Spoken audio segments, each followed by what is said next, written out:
Hello. Sorry about that. Technical difficulties, or actually children difficulties from recording at home. So my apologies again. I will resume the lecture, and then we'll get to the next part after this segment. So let me pull up the shared screen and talk to you a bit about the Bretton Woods system. So just to go back to the previous screen, right?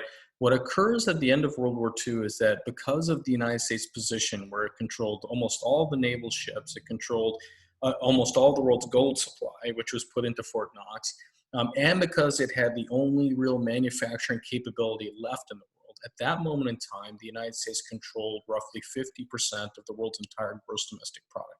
Now, just stop and think about that. 5% of the world's population is accounting for 50% of the entire global economy. That's enormous, right? So the United States was just put in this enormous position of power at that moment in time. And it occurred largely because World War II had destroyed all of its competitors, right? The United States, the war hadn't been fought on American soil, so the war destroyed the competitors. The US was the only game in town. And therefore, in order to get any manufacturers to rebuild cities or to rebuild transportation networks or anything like that, it couldn't come from the colonies because the colonies didn't have that level of capability. It would have to come from the United States. And so the United States was not going to give people resources if it could not have a say in what the world looked like. The United States was not going to participate in this unless it had a say in what the world looked like. Now, I don't want you to necessarily think of that as being something that's malevolent, right? No one would give anyone resources without having some influence over how they're spent, right? If China were in that position, it would do the same thing, the same as with the Soviet Union. In fact, the Soviet Union did try to do that in the Warsaw Pact. So when we think about the modern institutions that were founded after World War II, they in a lot of ways reflect US preferences, right? Democracy has become a good thing. Open markets became a good thing, right? American culture and American capital become ubiquitous. The concept of the state spread to everywhere on the globe. Empires were dismantled. All of those reflect American preferences. And again, what happened as a result of this too is that whereas the pound was the center of the financial universe because it converted into gold, as a result of the war, the Lend-Lease Act and other acts, most of the world's gold had made their way into American hands. And so now the US dollar was going to be the center of the financial universe. So the way the Bretton Woods system was set up was that everyone wanted gold. Dollars would be convertible into gold at $35 per ounce, which meant that dollars were certainly worth something. And dollars could also be used to purchase manufacturers and things from American factories, et cetera. But if we think about the value of the currencies of the European states, like the British, like the French, and like the Germans, their currency wasn't worth anything, in fact, because there wasn't much that could be built in those territories. So they were going to suffer from severe depreciation, much like they did at the end of World War One. But if their currencies could be pegged to dollars and dollars were worth something, then suddenly those currencies, those pieces of paper that they issued, could be used to build things. So I know that even if if Germany has nothing, if they issue a Deutschmark, I know that that Deutschmark can be converted into dollars and dollars are worth something. Then this allows for growth to occur again. And the US adopted system, or a plan called the Marshall Plan, which provided resources, provided loans, right, of dollars to the European states so they could back up their systems. When the Europeans got these loans, they couldn't spend them within their own economy, so they sent them back to the United States to buy American manufacturers, and every American GI coming home got a job, right? This helped jumpstart the world's financial system, right?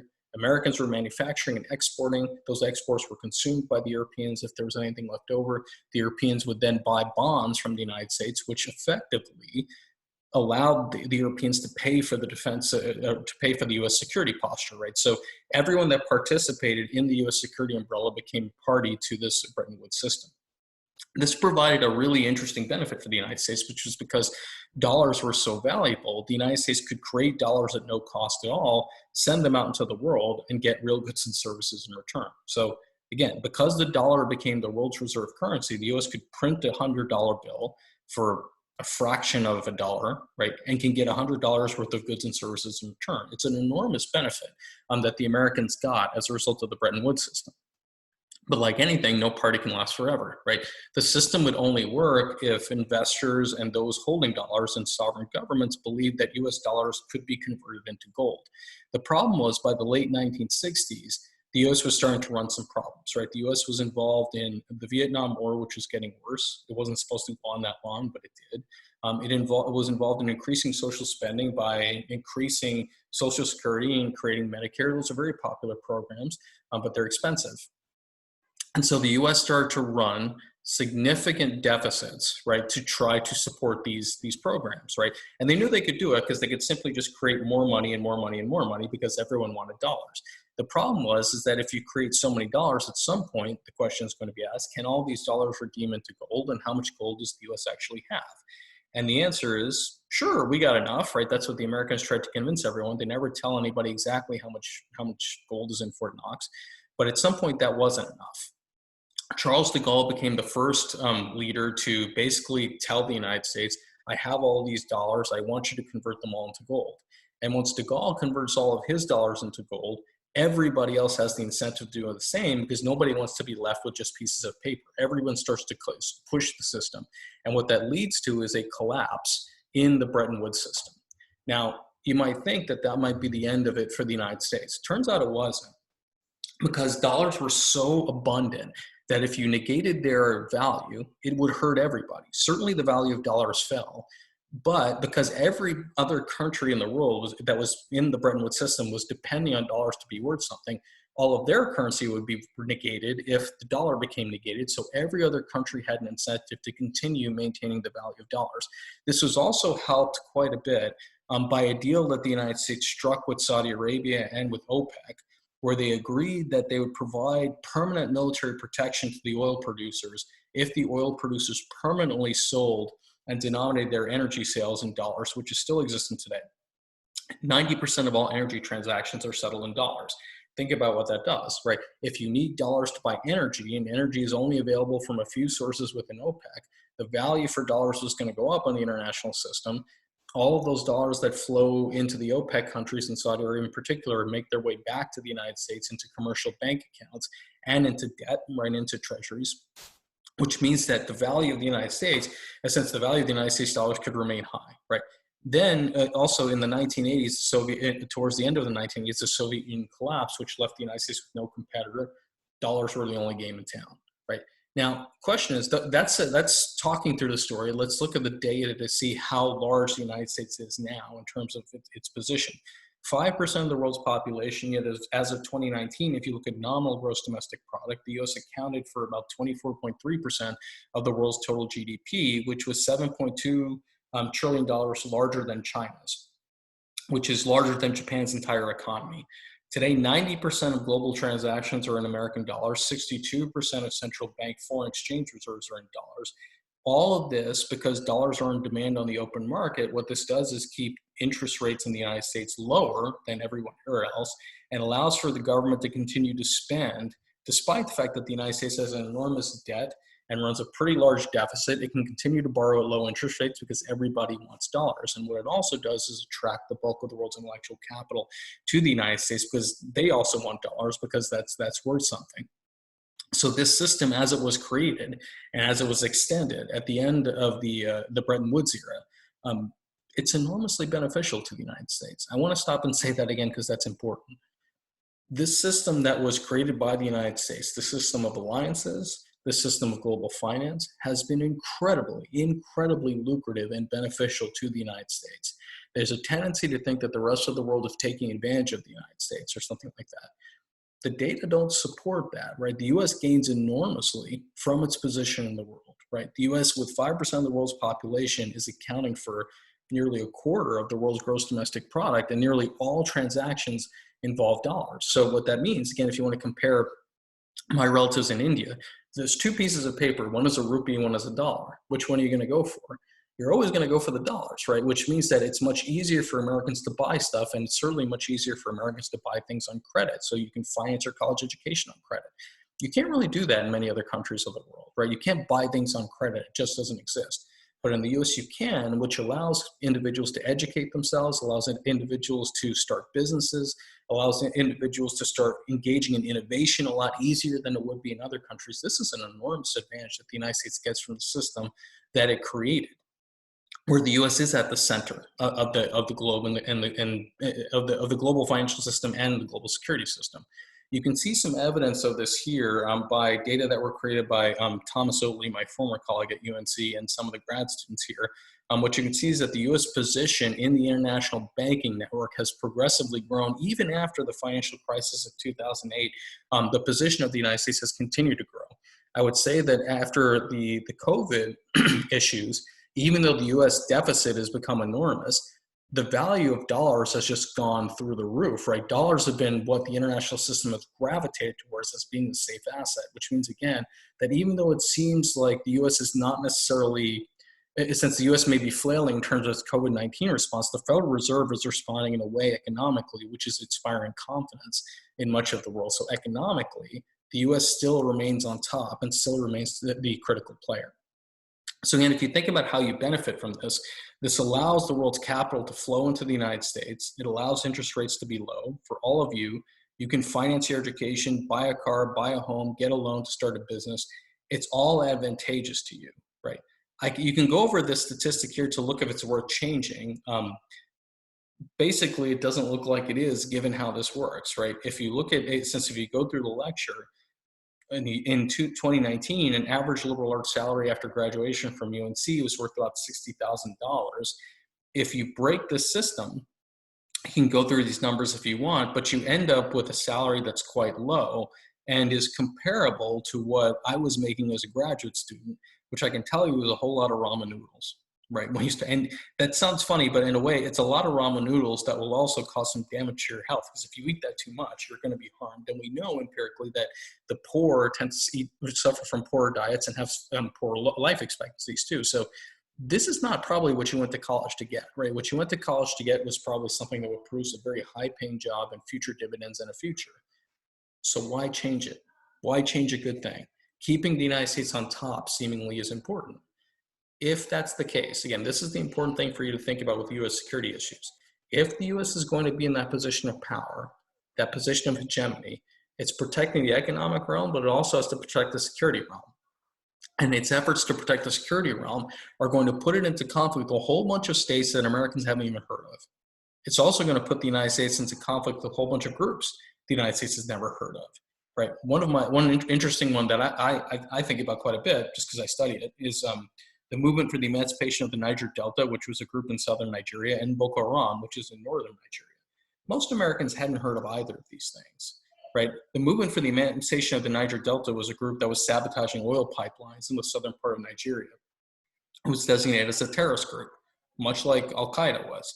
Boko Haram, which was a group that no one heard of until they kidnapped those girls a few years ago, also designated as a terrorist group. And the defense of Nigeria is seen as something that's critical to the United States. But why, right? Most Americans hadn't even heard of Nigeria.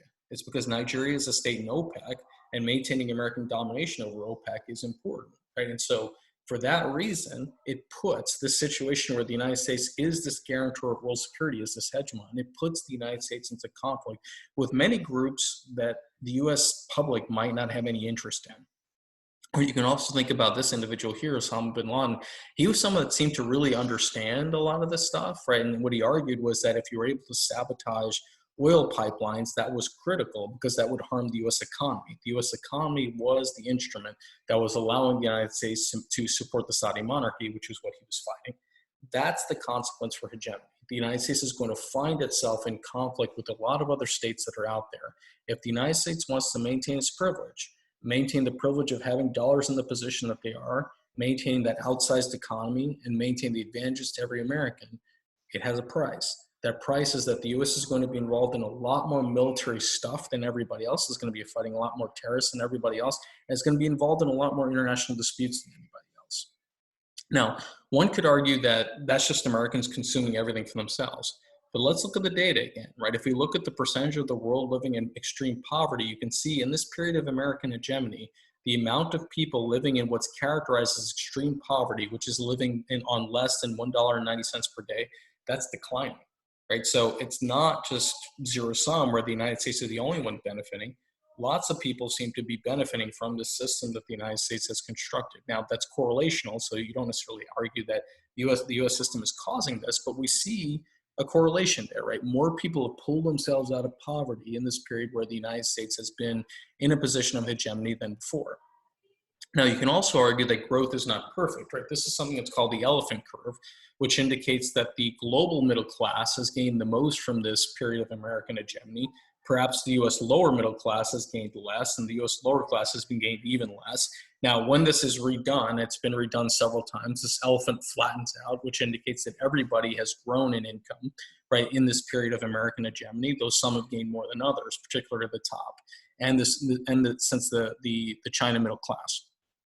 Right. So, but this has been something that's been looked at by populists, right, particularly that are active today. They say that the U.S., right, the U.S. lower class and the U.S. lower middle class has been left behind. Right. This study is one that was pointed to say the rest of the world is benefiting at the expense of the Americans. Right. It's not, again, this curve is not quite right. It has some mathematical problems with it, and if you were to redo it, it would flatten. But this is certainly something that's been pointed to by individuals as an argument against the United States maintaining this position of hegemony. You can argue that it's not benefiting anybody, that it needs to change. Now, if we look even closer, what we can see is that income inequality in the world has also grown in several places, right, in this period of American hegemony, right, that since we're seeing more of a disparate spread in wealth, right? Wealth is starting to accumulate at the top. Now, again, something to think about in terms of economy is that as a result of this, we're seeing that education plays a key role in this, that highly educated individuals are going to make more and more and more. Those that are, since not as educated, might be making less. But the bottom line is that when we look at all this, although we're seeing more inequality, everybody on aggregate is starting to do better than they would before. But not everybody is gaining at the same rate. Those that are at the top of the income ladder are gaining a lot faster than those in the middle and the bottom. That's to be sure if we look at the Gini coefficient. So that's where the world is right now. And that was how we moved from World War II. If we think about, we'll put this together, it created a world where the United States institutionally, its ideas, its influence, its presidency, its morals, its economy are all at the center, right, of the global system. And it's just seen as normal, right? Most of us don't think about why, but if we think about why, it was this freak occurrence that happened after World War II where the US was untouched, and then put itself in a position to basically rewrite the rules of the game. How long can that sustain itself? Right now, it looks like militarily the US weakened itself after the war on terror, but still looks superior than its competitors. The US dollar still seems to be at the center of global finance, and after the COVID crisis, everyone doubled down on dollars. They actually doubled down on dollars again after the Great Recession, but certainly after the COVID crisis that happened. The US institutions that were set up after World War II are still in place, though there are some small competitors. Though interestingly, it seems like now the US seems to be attacking its own institutions that it created. And what it also seems to be the case is that US culture is incredibly influential throughout the world. So today, the United States still looks like it is in a position of hegemony. But as we stop this portion of the lecture, again, remember, nobody stays there forever, or no one has stayed there forever. Conceivably, maybe the United States does it, but it would be an outlier there. So what we want to think about in this next segment is where can things go wrong? Where will things change? How can the United States look like when it's in this position of hegemony? How might it be pushed away from the United States? And what are some of the security challenges that are out there for the United States if we assume that the United States wants to hold on to this position of hegemony? This is something that we're going to talk about a lot in the next block of instruction and third block. It's basically all we're going to talk about is what might cause this position of hegemony to change. But for the next segment, I just want to talk to you about a couple of different security crises that are not theoretical, that are out there right now, that might actually cause some change in the international system.